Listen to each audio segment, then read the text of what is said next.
reconsidering a whole new career is to look at the bigger picture outside of your past experience. Sometimes you have to go outside of what you've done. Maybe it's going to be in the same industry.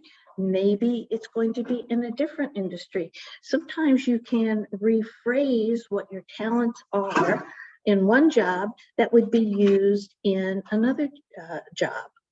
And we do know that lots of changes have been starting or have been occurring between COVID and between how businesses are being run. Some of them have downsized, some of them have closed. So you have to keep an idea and an eye on the industry that you're in and the economy, as we all do know, so that you know what's going on. And this is a skill that you're going to need to keep all of your working years, because it's probably going to happen all your working years. Gonna look at your personal toolkit, your KSAs. What's your knowledge? What are your skills? What are your abilities? And where will you be able to use them? And can those skills be repurposed somewhere else if need be? So you have to keep these ideas in mind as you go through, because it will be important. People do matter. Your network is going to be extremely important to you. Who you know matters. And I've also heard them say, you've heard people say it's who you know, and I've also heard it turned around just a little bit. It's who knows you. So you do need to keep that network is so important. It helps you more when you are changing a job. You can go to past co-workers, friends, family, whatever. They'll make a big difference for you, getting you an informational interview, for instance. And you have to know about making decisions. Who's going to help you make those decisions? Do you have a mentor? Do you have a family friend? Do you have someone in the same business as you that you feel confident and comfortable speaking to them? Will they help you? Have them bounce ideas off of you so that you know when you need to do things and when you need to make decisions. Okay, have you ever felt like that square peg in the round hole? It does happen. You can get burned out in a job. You could be in a job for a long time and then one day walk in and say, if I have to do this one more day, I'm not going to make it. Or it could be the work that you're doing. So you kind of have to ask yourself, is it me? Is it the job? Is something wrong with the job? There are a lot of factors that go into job satisfaction. And maybe it is the job, maybe you're new on the job, but you really have not given it enough time to see if you really are going to like it. Haven't given it enough time to get to know your coworkers, your bosses, so that you feel comfortable there, to actually know what they're expecting of you in the job. And you kind of have to look at that and say, well, I wonder what's missing here. What is it I need that I'm not getting? Maybe it's just to improve the situation that I'm in. If I talk with my boss, if I talk with my manager and tell him, I'm really interested in doing something else, perhaps another job that you see, or if they're offering any types of classes there, let them know that you're really interested in doing those types of things, that you want to go on, that you want to learn, and that you want to do things. We do have a job satisfaction quiz on our website, careervision.org. It's free. There's lots of information on there, and it'll kind of help you see if you like what you're doing, if you're not liking what you're doing. But as I said, there's lots of information on there, and it's all free for anybody just to see and look at. So you think you want a different job, or you have to get a different job, however that may be, but you're moving on to something else. And you have to know what that something else is going to be. You have to know what it is you really like or what you don't like. For instance, right now, Do you like who you're working with? Do you like the people you work with? Do you like your boss? Do you like what you do? All those would go in the pro column. And then why are you thinking about leaving? If you are thinking about leaving a job, they don't pay me enough money, there's no room for advancement, I never learn anything, I'm doing the same old thing day in, day out, and it's not making me feel very productive. Or maybe your commute is too long. And with the price of gas, that happens sometimes. You feel like your family life is suffering or your personal life is suffering because you're commuting those hours, long hours, whatever it happens to be. What you're looking for or what you don't like about your job, what you do like about your job, write it down. It's really important. I'm sure you all have much better memories than I do. However, I forget things from week to week and maybe from month to month. So when you're starting your journey, make a list and write it down. And just make sure you're not running away from something before you try to fix what is wrong or what you think is wrong. You might be able to talk, as I said, to a manager or even to someone in HR who might help you. If you don't know where you're going, you're not going to know when you get there.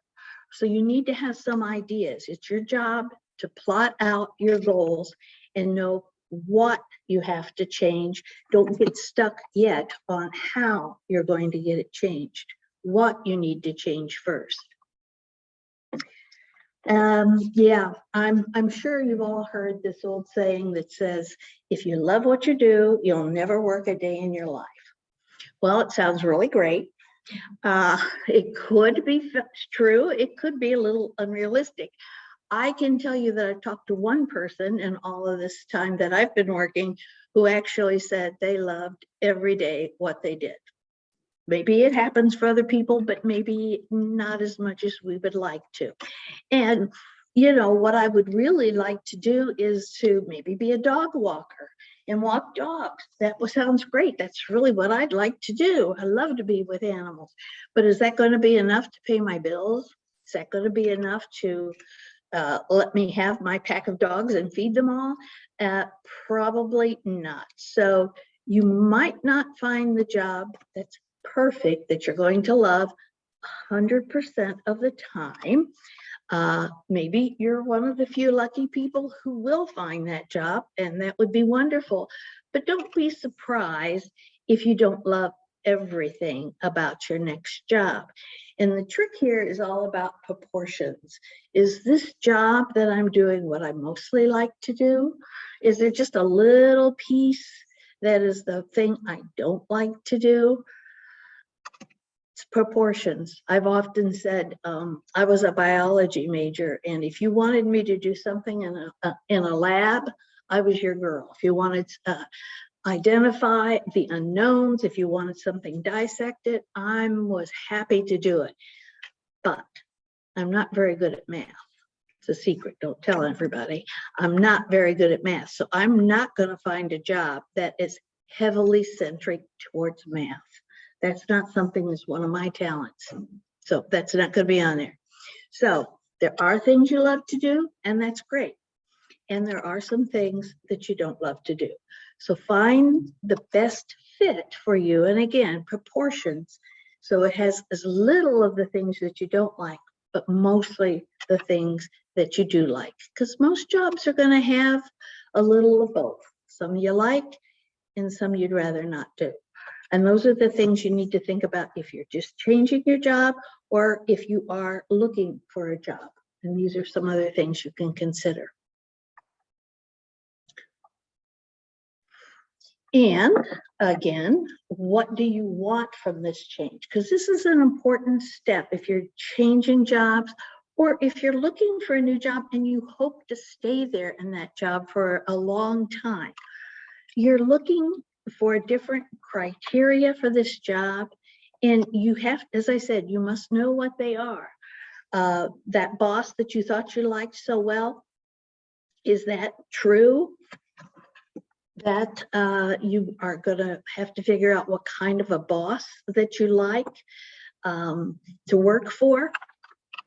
And that's going to be part of the criteria that you need to look for, because there are always going to be ups and downs as you are making this change. Whether you want to or you have to, it is going to be a roller coaster.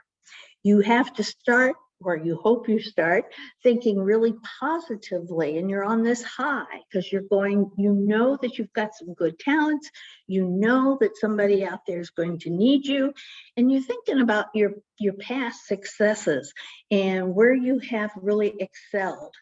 If you do that, the people who are around you will notice that you have this confidence, and that is really important, especially when you go to an interview. You want to be really positive and not be bad mouthing the last place that you worked at. You know, I really hated my boss because he did X, Y, or Z, and I didn't like the way they treated people. Whatever it is, if you're bad mouthing them to this guy, this HR guy, he's going to be looking at you and thinking, do I need this problem at my job? Probably not. They don't want any potential problems. So do your best, put your best foot forward, as they used to say, and talk about the positives and what you hope to get from this job, because you are looking for this change that's going to be a positive. Because it is scary making a change, and with the pandemic, it's maybe become even more so.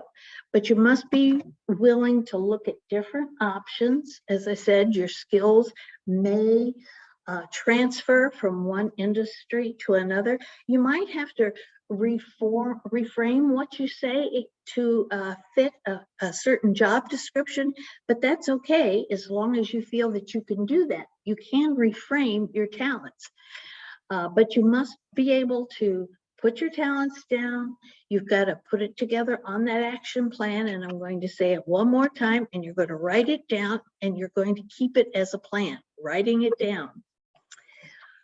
One of the important things for anybody changing a job, if you are anybody, if you're single, if you're married, if you have a partner, if you have a family, whatever, you're going to need a support system to help you. That support system can be your family, can be your friends, it could be coworkers. You might have a mentor in your life, someone that you can talk to, someone who can help you make those decisions as you're thinking of changing your career or finding a new job. It's going to be a trek. It's not a sprint. It's going to be a trek. So you're going to want to have these people with you. And they can be coworkers, just people that you can trust to bounce your ideas off. You value their opinions, and they will help you along the way and kind of hold you accountable. That network, I'll say that as many times as I say writing something down. The network, according to LinkedIn, the last time I read that, it's the #1 way people discover a new job is through a referral. So anybody you can talk to, and if you don't know somebody in that particular area, ask one of your friends if they know somebody else who's in that area. They can give you the insight if there's a job that's being opened up. If you're interested in something a little bit different, they may be able to help you getting an informational interview from someone. They are going to be really helpful all of your life.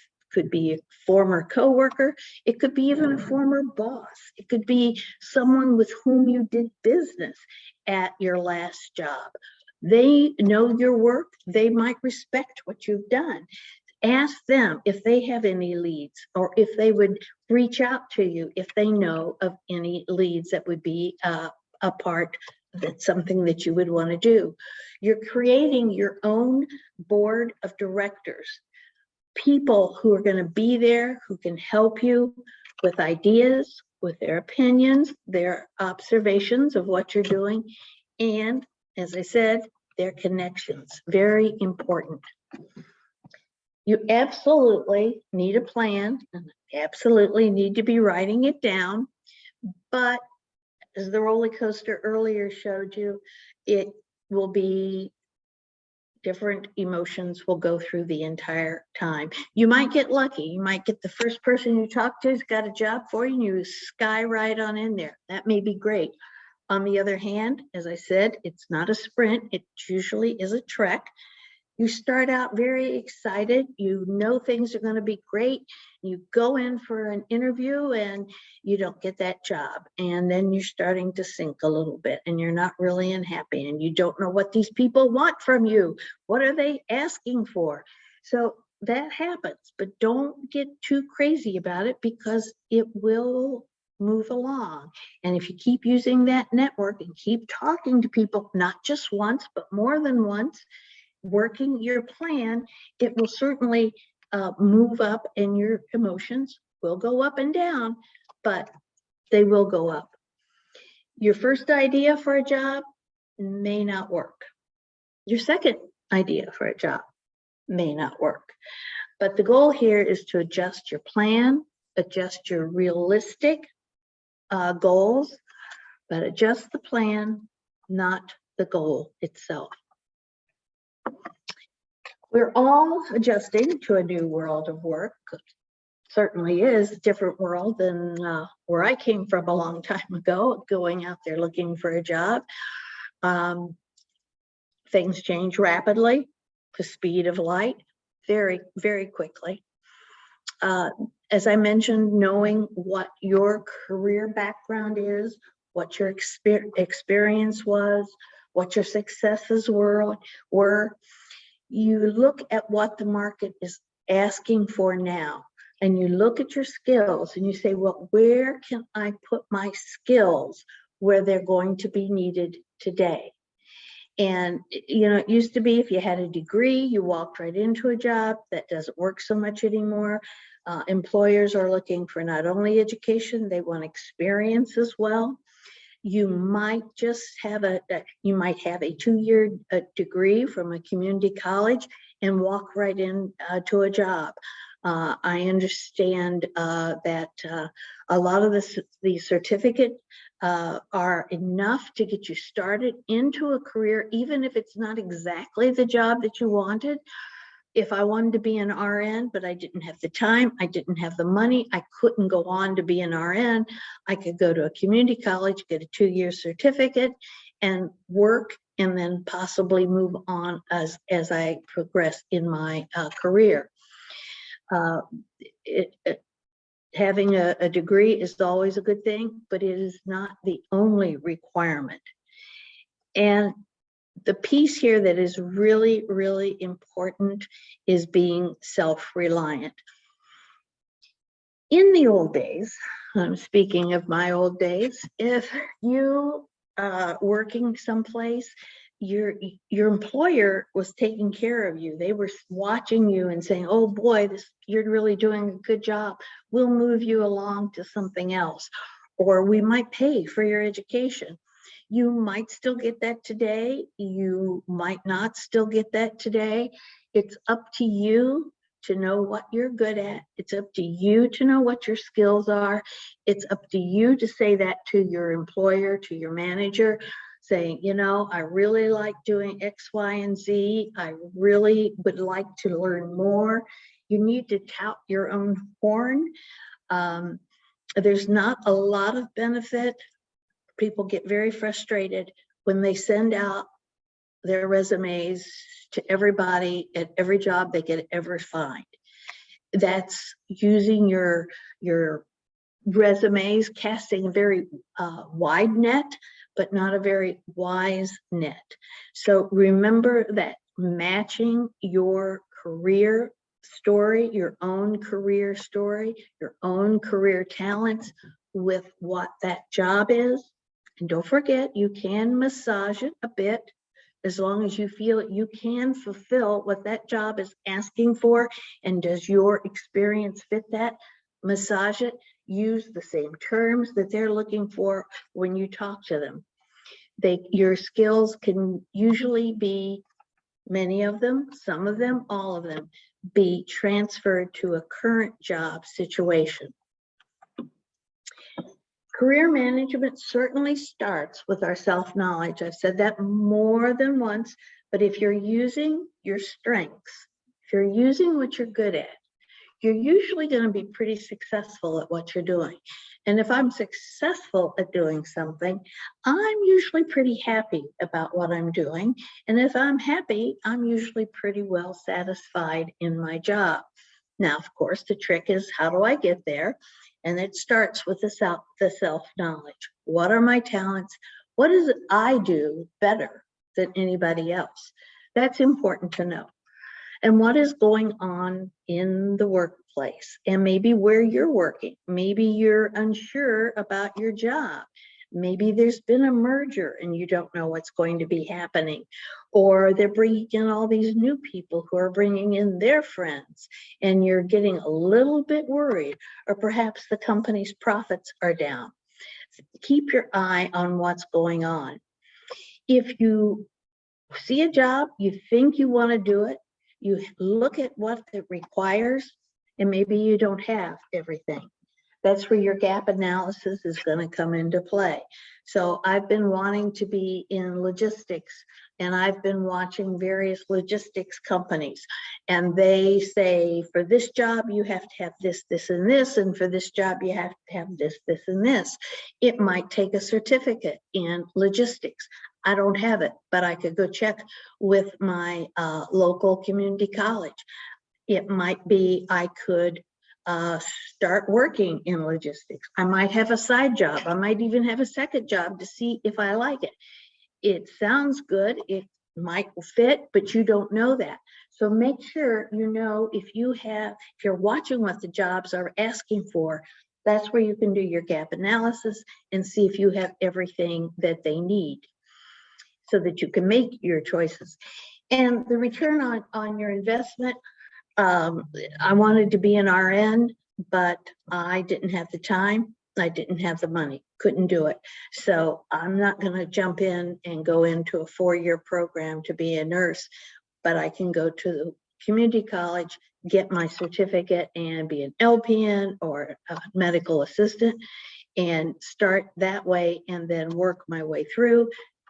And maybe they can pay for some of my education for me, which would be even better.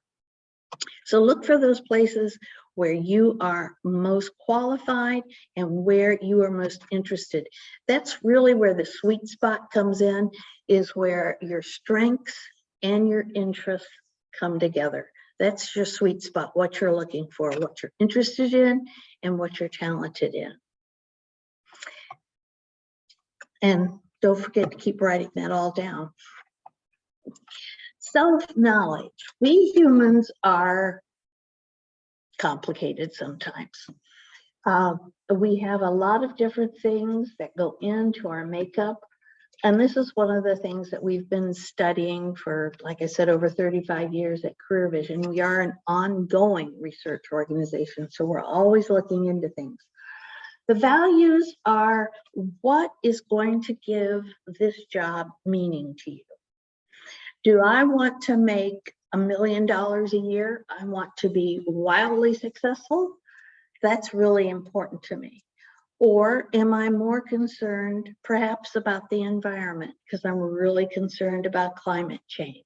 What gives that job meaning to you? What gives you the impetus to get up on that rainy Monday morning and go to work? Your interests are what you think you want to do. Now, what you think you want to do can change. You might have been influenced by, say, a veterinarian when you were younger, and you thought you really wanted to go to be into school to be to work with animals. That might work for you. However, your interests can change. What was important to you when you were 18 may not be as important to you when you're 35, 25. As you get older, your interests will change. If I wanted to make $1 million a year when I was 18, it sounded really good, but I realized it really wasn't going to work. So I had to change. Interests change over time, and that's okay. Your personality. Are you the kind of person who doesn't need interaction with people? Do you Are you happy if you sit behind a computer all day? And if you see people, that's okay. But if you don't see them, your life's not over either. Or are you the person who has to have interaction? You have to see people. You want to see people, or it's not good at all. One of my HVAC guys came to work one day, and I said, "How did you come into this job?" I'm always asking people. And he said, "Well, I'm an accountant. I have a degree from college in accounting." And he said, "But I could not sit behind a computer anymore. I had to get out. I have to get out. I like talking to people. I like interaction and using my hands." So he left the world of accounting with his college degree and is now an HVAC technician and is very happy at what he does. So some people like, and then there's a big scale between being an introvert and an extrovert, somewhere in between, but you have to ask yourself, do you like the interaction with people, or you don't like the interaction with people? And that's okay, whatever it is, it's fine. Your emotional intelligence, you hear, it's kind of a bit of a buzzword in the last few years, but it's basically comes down to, are you thinking about other people when you're dealing with them? You know, you need, well, you don't need to, but it does help in some particular instances to have some empathy for either your fellow co-workers, for the clients that you're working for, even with your boss. You need to have a little empathy for these people. So that's something just to kind of keep in the back of your mind. And then the aptitudes. That's what we think is so important to help you find your best spot to be. Your aptitudes you are born with. They don't change like your interests do. Your aptitudes are your strengths, what you're good at doing, and they're always there. They don't change. You can develop them, of course, as you go along, but your basic aptitudes are what you're born with. It's your innate talents. And that's important for you to know, because as I said, if you're doing something, if I'm studying something I really like biology, which I really love, I'm going to be really happy because that material that I'm studying is probably going to make sense to me a lot more quickly and faster than those math classes I was taking. It's going to make sense to me. I'll be more successful with that, and I'll be much happier with that. So they really are important and something that you should keep your eye on. So what is it you have in your toolkit? Okay, so you may have gone to school, whatever it happens to be. It could be, as I said, a certificate. It could be a special training like HVAC. It could be anything. Whatever you did you do a special project when you were in school and you won an award? Throw it in there. Did you have an internship somewhere and you worked on such a product?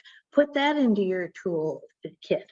Whatever you have, if you have those special skills, you work well with others, put it into your toolkit. All of these things are are all things you want to draw upon when you're out there looking for a job. And the other assets, we'll say it again, are the people. And I will say again, if you need to kind of massage what you've done to fit today's terminology, it's okay. I might say I'm great at customer service, and I am, because I was a waitstaff person and I could make everybody happy and I could make everybody smile when they came in the door because I knew how to treat them. Put it in there, everything you know. And don't forget that network. I'm going to mention that, yes, again, your networking is going to be so important still, and you want to put all those people in there. Maybe where I want to go work, my network doesn't know, but ask them. Ask around, who do you know that might work at XYZ company? Because I would really like to get my resume in there. I want them to be able to tell me if there's a job, because oftentimes jobs get filled even before they're posted. And that's having that inside track with your network is going to be invaluable. And if they can get you an informational interview. And this is where I need to say, just because you see a job title and you think, boy, that sounds exciting. I think I'd like it. You need to know what that job does. You don't want to put all of your eggs in that basket. You don't want to put all your money into studying something if you don't know what they do on a day-to-day basis. You could be very unhappy on your first day in the job when it's nothing at all what you thought it was going to be. I have heard stories, dads saying, I sent my son to school for 4 years and he graduated and he started his job and he said, not going to work for me, Dad. I really don't like this. So you need to know what the job does is much more important than what the job says it does. Do you have any obstacles that are standing in your way? Well, like I said, I wanted to be an RN, but I didn't have the money. I didn't have the time. I couldn't even get to a college that had that particular program because it was too far away. You have to work around those things.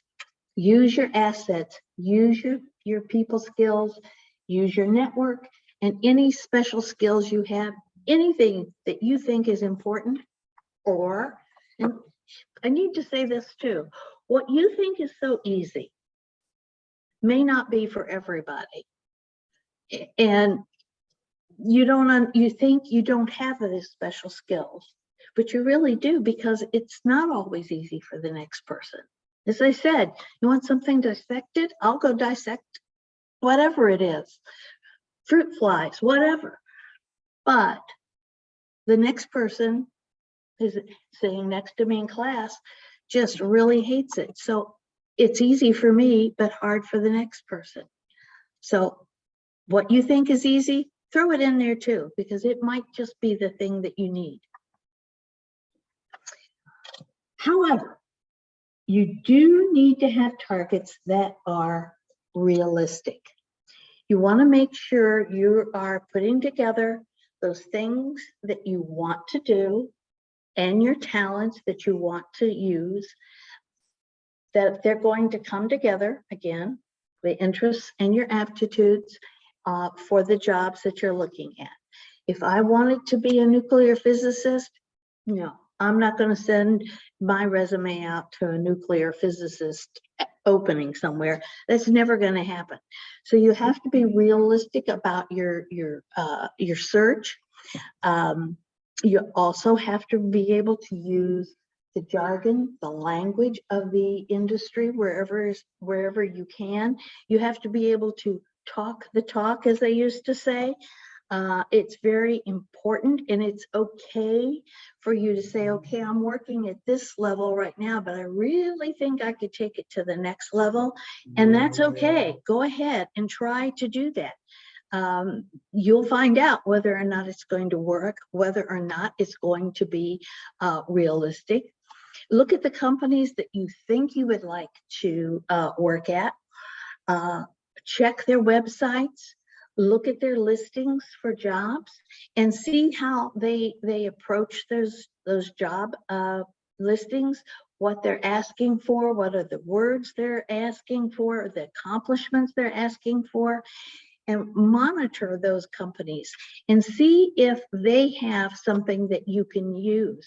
See if what they're saying aligns with what you think you can do. And if you can find any employees who work there through your network or somebody who knows somebody, they can let them know that you're really interested and you'd like to know more about that. You might be able to join interest groups, for instance, on LinkedIn.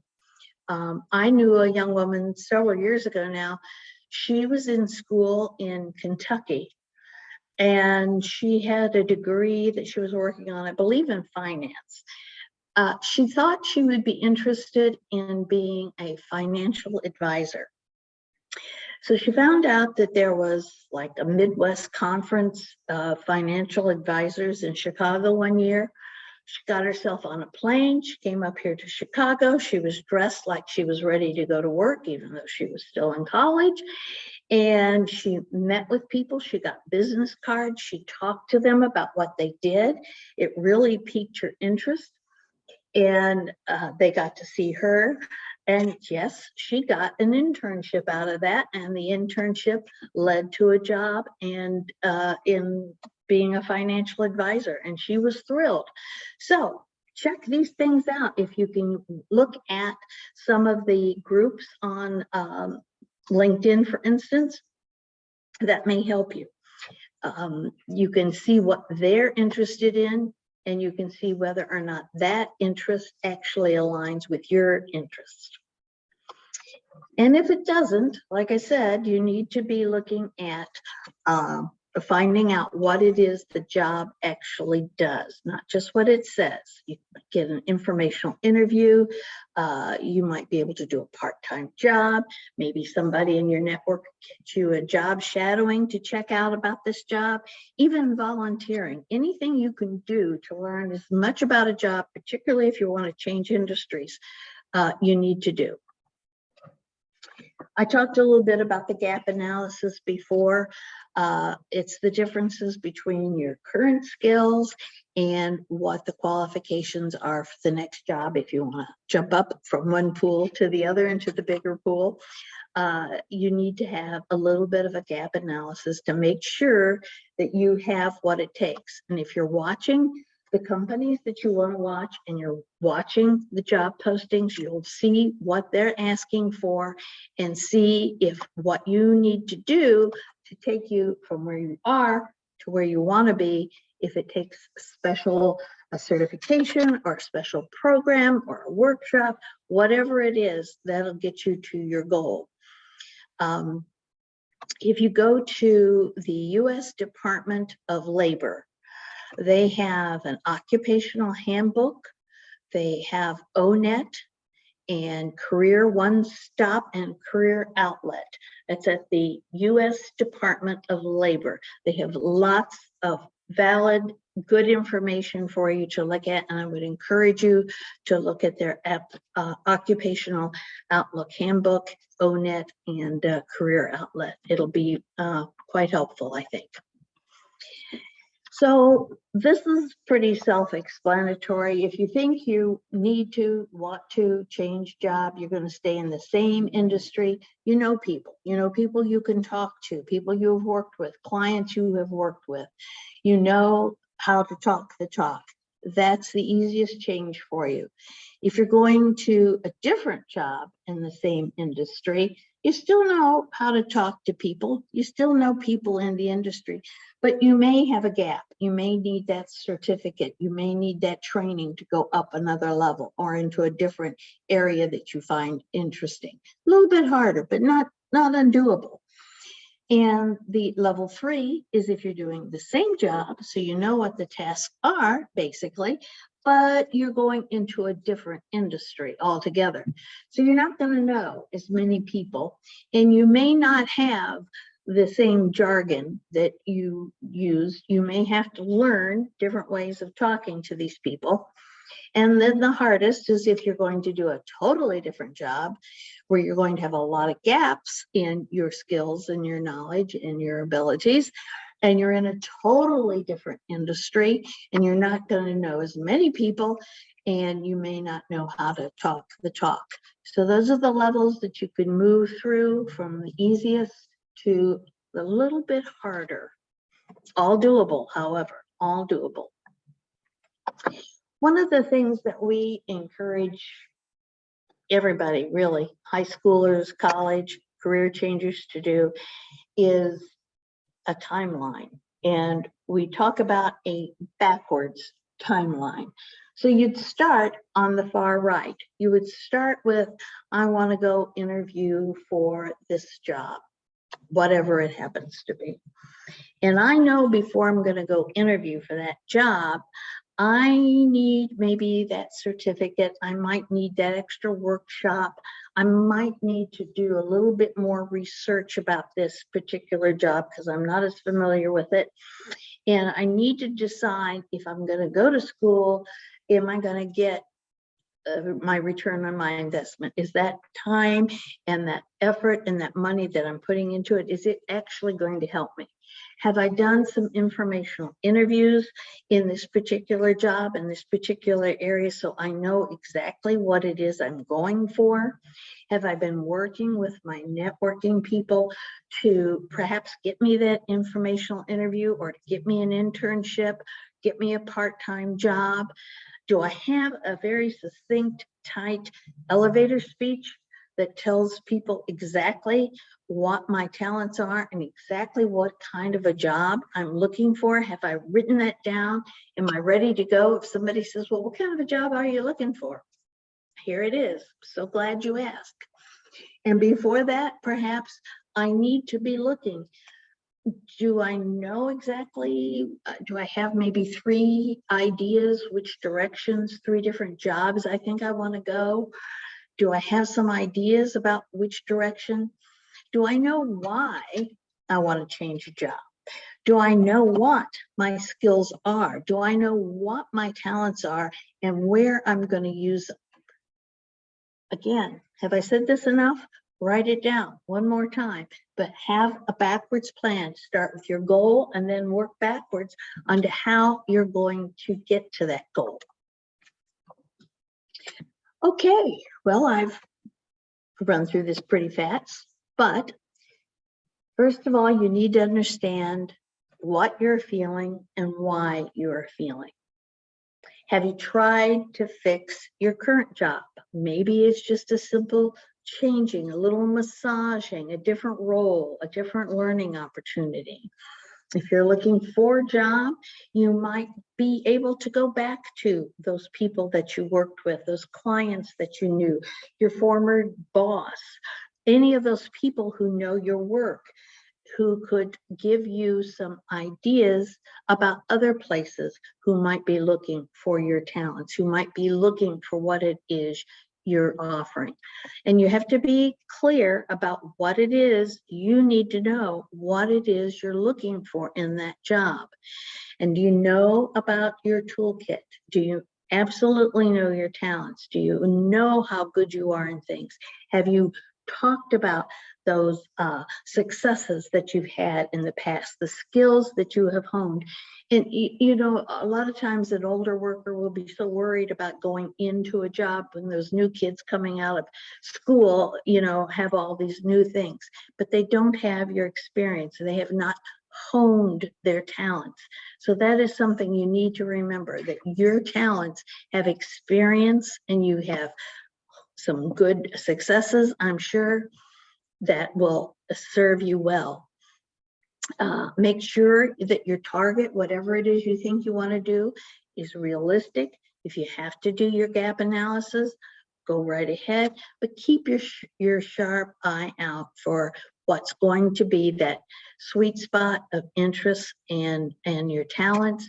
Keep your goals realistic. It's going to take time. It's going to be up and down for sure. It can mean that you're going to move out of your industry, maybe in another industry that's going to be appealing to you, or that would certainly use whatever talent you have. So keep an open mind. If something comes around, at least talk to them, do the interest or do an interview with them if that comes along, and see if it would be something that would fit for you. If you do have a job that you see something, or even a company that you think you want to investigate, you could send cold calling, as they used to call it, emails to the HR department. They may have not posted jobs. Doesn't mean that there aren't jobs. And again, that's going to be where your network will help you out. And many times, well, I shouldn't say many, but oft times, there are jobs that are available that they have not posted yet, and they're not advertised yet.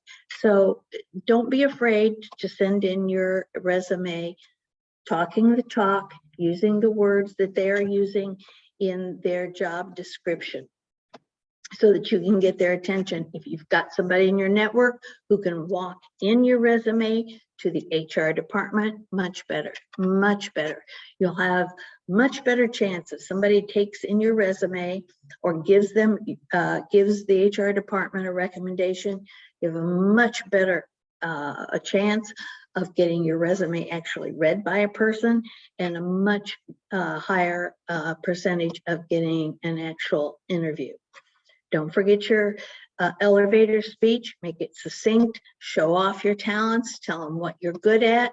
It's okay to blow your horn on that one. Not too far, of course, but tell them what you're good at. And do remember that until you receive that job offer in hand, nothing is guaranteed. So keep looking until signed, sealed, and delivered. We know that new grads, as I said, are entering the job market every year, but your experience, your talents that you've been honing for all these years will also serve you well. And that will set you apart from the less experienced who are coming in. And don't forget, LinkedIn is important to have a presence on LinkedIn. And as I said, if you can join their conversations, they'll see your name. They're going to know you're out there, that you're looking for a job. You can also tell them you're looking for a job. And don't forget that plan that you're going to work on, that backwards planning. And you're going to write down all of your thoughts about this job, all of your wants, what you need, what you don't want in your job, and you're going to be writing it down. You're going to get out, you're going to use that network that you have, meet people, attend a professional organization if you can, one of their meetings, and use your network. If you have to, volunteer to work in an area.